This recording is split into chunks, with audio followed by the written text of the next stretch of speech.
अगला पद्य देखते हैं। यह वसंत तिल का छंद में है। तो सबसे पहले हम इसका वाचन करते हैं। नैवाकृतिः फलति नैव कुलं न शीलम्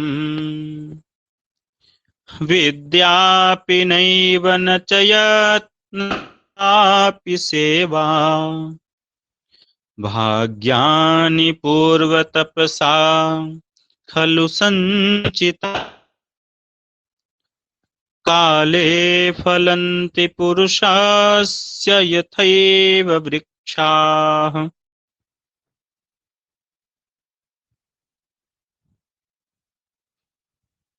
पुरुषस्य पूर्वतपसा संचितानि भाग्यानि फलन्ति। फलन्ति फल देते हैं, सफल होते हैं। कौन? भाग्यानि फलन्ति, भाग्य सफल होते हैं, भाग्य फल देते हैं। कैसे भाग्य? पूर्व तपस्या संचितानि भाग्यानि, पूर्व तपस्या के द्वारा संचित जो भाग्य है। ठीक, भाग्य के बारे में बताया गया। पूर्व जन्मे कृतम पुण्यम भाग्य रूपेण जायते। ठीक, पूर्व जन्मे कृतम पापम व्याधि रूपेण बाध्यते। पूर्व जन्म में किए गए जो पाप कर्म है वो व्याधि के रूप में मिलते हैं, कष्ट के रूप में मिलते हैं। और पूर्व जन्म में कृतम पुण्यम भाग्य रूपेण जायते। और पूर्व जन्म में जो पुण्य कर्म है वह हमारा भाग्य बन जाता है। भाग्य अलग से नहीं आता है, वही जो पूर्व जन्म के कर्म है, पुण्य कर्म है, वही हमारे इस जन्म के भाग्य हो जाते हैं। कहते हैं बड़ा भाग्यवान है जो करता है, मिलता चला जा रहा है। उसके पूर्व जन्म के कर्म, सबके मूल में क्या है? कर्म है, शुभ कर्म है। शुभ कर्म ही हमारा सौभाग्य बनता है, और जो पाप कर्म है वही हमारा दुर्भाग्य बनता है। वह चाहे आज का हमारा कर्म हो, चाहे 10 साल पहले का हो, चाहे पूर्व जन्म का हो, वह हमारे कर्म का ही फल है। तो पुरुषस्य पूर्व तपसा संचितानि भाग्यानि फलन्ति। पुरुष के पूर्व जन्म में संचित, पूर्व तपस्या के द्वारा संचित जो भाग्य है वह फल देते हैं। कब फल देते हैं? काले फलंती, समय आने पर। वह जो कर्म आपने किया वह अपने समय आने पर ही फल देगा, जब उसका समय होगा। जैसे वृक्षाः यथा वृक्षाः एव काले फलन्ति, जैसे वृक्ष अपने समय में फल देते हैं। आम का वृक्ष चाहे जब लगाइए, जब उसका समय आएगा, ऋतु आएगी, तभी वह फल देगा। ठीक ऐसे ही जैसे सभी वृक्ष अपने समय पर ही फल देते हैं, वैसे ही पुरुषस्य पूर्व तपसा संचितानि भाग्यानि, पुरुष के जो पूर्व तपस्या के द्वारा संचित भाग्य है वह काले फलंति, समय आने पर फल देते हैं। अब कहते हैं नैव आकृति फलति, न तो आकृति फल देती है, जो सुंदर आकृति है वह फल नहीं देती। नैव कुलम फलति, फलित का अन्वय सबके साथ। नैव कुलम फलति, न तो कुल फल देता है, न तो कुल फलता है। और नैव शीलम फलति, न तो शील फल देता है, फलती है। नैव विद्यापि, न तो विद्या फल देती है।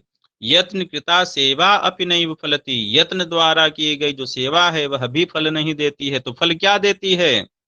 खलु निश्चय ही पूर्व तपसा संचितानि भाग्यानि, पुरुष का जो पूर्व तपस्या के द्वारा संचित भाग्य है वह यथैव वृक्षाः काले फलन्ति, जैसे वृक्ष समय पर फल देता वैसे ही यह कर्म का फल अर्थात भाग्य हमारा फल देता है। यहाँ पर दीपक अलंकार है, क्योंकि फलत के साथ अनेक कारकों का अन्वय है, इसलिए दीपक अलंकार हो जाएगा। ठीक है, यथैव वृक्षाः, वृक्ष से यहाँ पर उपमा दी गई है, तो यहाँ पर उपमा अलंकार भी होगा। ठीक, चलिए हम अगले श्लोक को देखते हैं।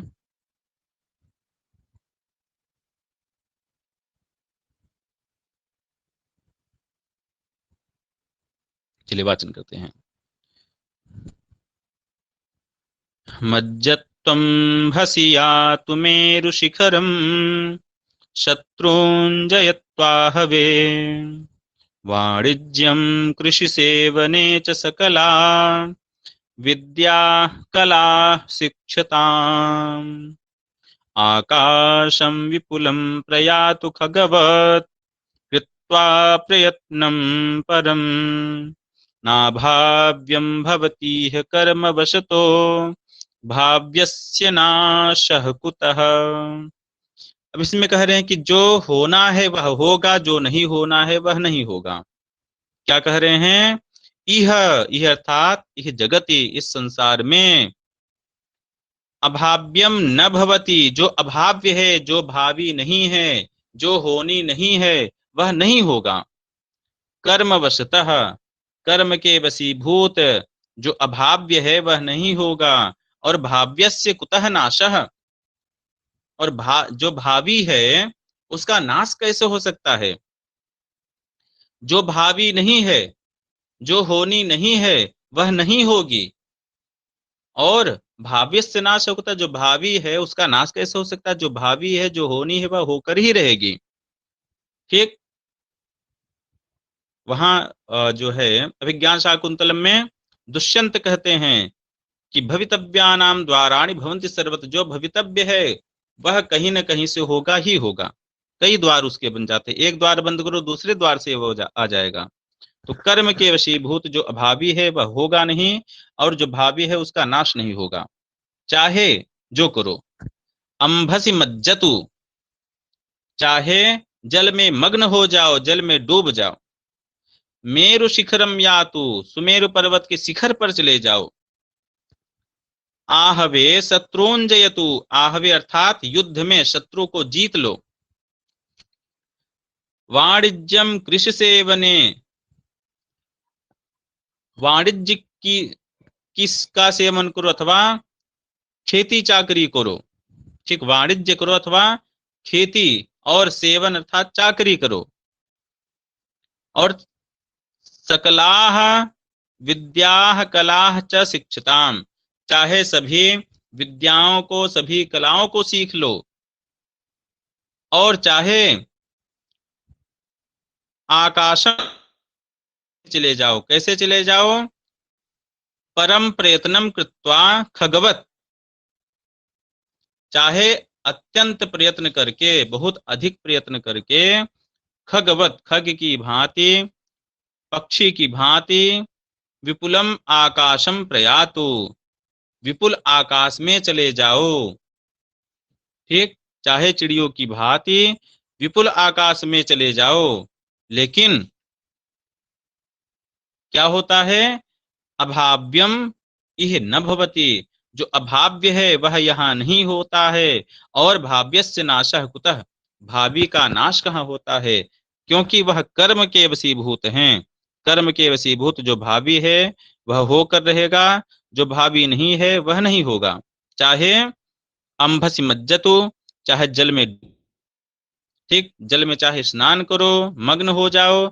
मेरु शिखरम या, तो मेरु पर्वत के शिखर पर चले जाओ। आहवे शत्रुंजयतु, आहवे अर्थात युद्ध में शत्रु को जीत लो। वाणिज्यम व्यापार करो, कृषि सेवने कृषि करो अथवा सेवा करो, चाकरी करो।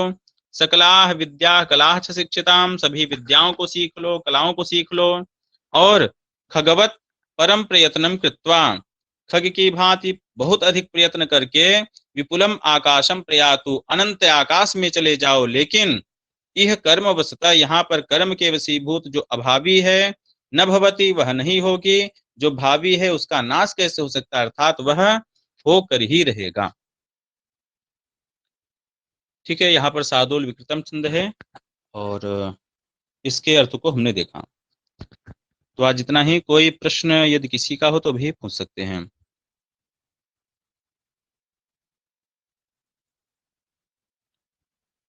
चलिए ठीक है, तो आज की कक्षा यहीं पूर्ण करते हैं। सर्वेभ्यो नमो नमः, धन्यवादाः।